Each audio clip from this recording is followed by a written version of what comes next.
পোস্ত বাঙালিদের পাতে থাকলে আর কিছুই চাই না। আর পোস্ত দিয়ে আমরা বিভিন্ন ধরনের রেসিপি বানিয়ে থাকি, যেমন আলু পোস্ত, ঝিঙে পোস্ত অথবা পোস্ত বাটা। আর এগুলো গরম ভাতের সাথে খেতে কিন্তু অসাধারণ লাগে। নমস্কার বন্ধুরা, স্বপ্নার কিচেনে আপনাদের সবাইকে স্বাগত জানাই। আজকে আমি আপনাদের সাথে শেয়ার করব গ্রাম বাংলার অতি জনপ্রিয় একটি রেসিপি, পোস্ত ভাপা বা পোস্ত বাটি চচ্চড়ি। বানানো খুবই সহজ আর খেতেও হয় দুর্দান্ত। আর খুব কম উপকরণে এই রেসিপিটা বানানো যায়। আশা করি রেসিপিটা আপনাদের ভালো লাগবে। যদি রেসিপিটা ভালো লেগে থাকে, ফেসবুক থেকে দেখলে পেজটা ফলো করার অনুরোধ রইল। আর যারা ইউটিউব থেকে দেখছেন, অবশ্যই আমার চ্যানেলটাকে সাবস্ক্রাইব করে পাশে থাকা বেল আইকনটি প্রেস করে দেবেন। তাহলে দেখে নেওয়া যাক আমার আজকের ভিডিওটা। পোস্ত ভাপা বা পোস্তর বাটি চচ্চড়ি বানানোর জন্য এখানে নিয়েছি দুটো মাঝারি সাইজের পেঁয়াজ, কাঁচা পাকা লঙ্কা, নিয়েছি 50 গ্রাম পোস্ত আর নিয়েছি সর্ষের তেল। প্রথমে পেঁয়াজটাকে কুচিয়ে নেব।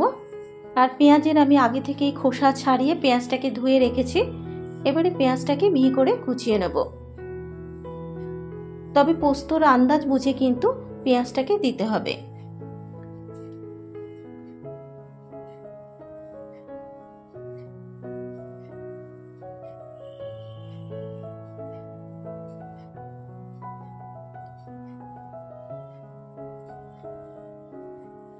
দুটো পেঁয়াজি কুচিয়ে নেওয়া হয়ে গেছে। এবার নিয়ে নিয়েছি 5টা কাঁচা লঙ্কা। তবে ঝালটা কিন্তু আপনারা আপনাদের নিজেদের স্বাদ অনুসারেই অ্যাড করবেন। এবার এই কাঁচা লঙ্কাগুলোকেও মিহি করে কুচিয়ে নেব।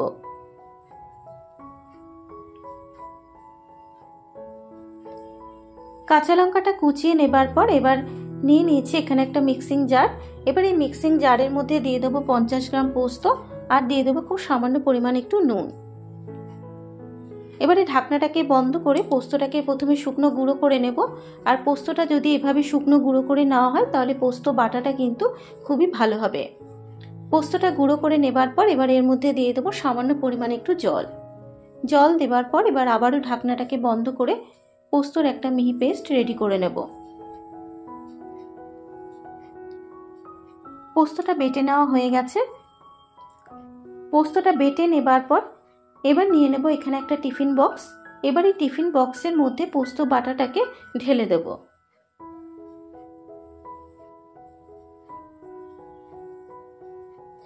পোস্ত বাটাটা ঢেলে দেবার পর এবার দিয়ে দেবো খুব সামান্য পরিমাণ একটু মিক্সি ধোয়া জল দেবার পর এবার পোস্ত বাটার সাথে খুব ভালো করে মিশিয়ে নেব।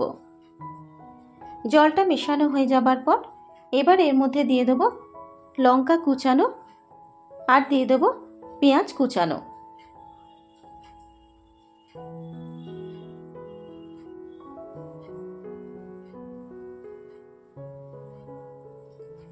লঙ্কা কুচানো আর পেঁয়াজ কুচানোটা দেবার পর এবার পোস্ত বাটার সাথে মিশিয়ে নেব।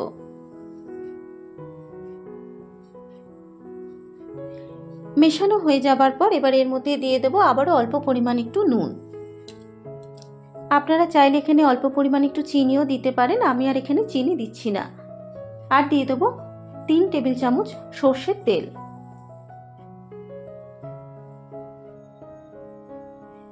নুন আর সর্ষের তেলটা দেবার পর এবার পোস্ত বাটার সাথে খুব ভালো করে মিশিয়ে নেব। সবকিছু মেশানো হয়ে যাবার পর এবার টিফিন বক্সের ঢাকনাটাকে বন্ধ করে দেব। এবারে একটা কড়াইয়ের মধ্যে পোস্তটা ভাপানোর জন্য দিয়ে দেব বেশ কিছুটা পরিমাণে জল। জলের মধ্যে একটা স্ট্যান্ড বসিয়ে দেব। এবার এর মধ্যে আরো বেশ কিছুটা পরিমাণে জল দিয়ে দিলাম। এবারে টিফিন বক্সটাকে স্ট্যান্ডের উপর বসিয়ে দেবো। তবে খেয়াল রাখতে হবে টিফিন বক্সের নিচটাই যেন জলের মধ্যে ডুবে থাকে, তা না হলে কিন্তু টিফিন বক্সের মধ্যে জল ঢুকে যাবে। এবারে গ্যাসের ফ্লেমটাকে লোতে রেখে মিনিট 5 ঢাকা দিয়ে পোস্তটাকে ভাপিয়ে নেব। 5 মিনিট পর এবার আমি ঢাকনাটাকে খুলে দিলাম। এবারে গ্যাসের ফ্লেমটাকে বন্ধ করে টিফিন বক্সটা ঠান্ডা হওয়ার জন্য অপেক্ষা করব।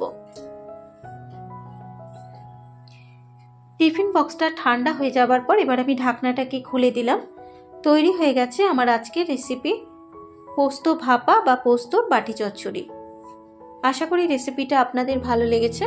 যদি রেসিপিটা ভালো লেগে থাকে আপনারা এভাবে একবার বাড়িতে ট্রাই করবেন ও আমাকে কমেন্ট করে জানাবেন রেসিপিটা আপনাদের কেমন লাগলো। আজকের মতো এই পর্যন্ত। আবারও হাজির হয়ে যাব অন্য কোনো নতুন রেসিপি নিয়ে। সুস্থ থাকবেন, ভালো থাকবেন। ধন্যবাদ।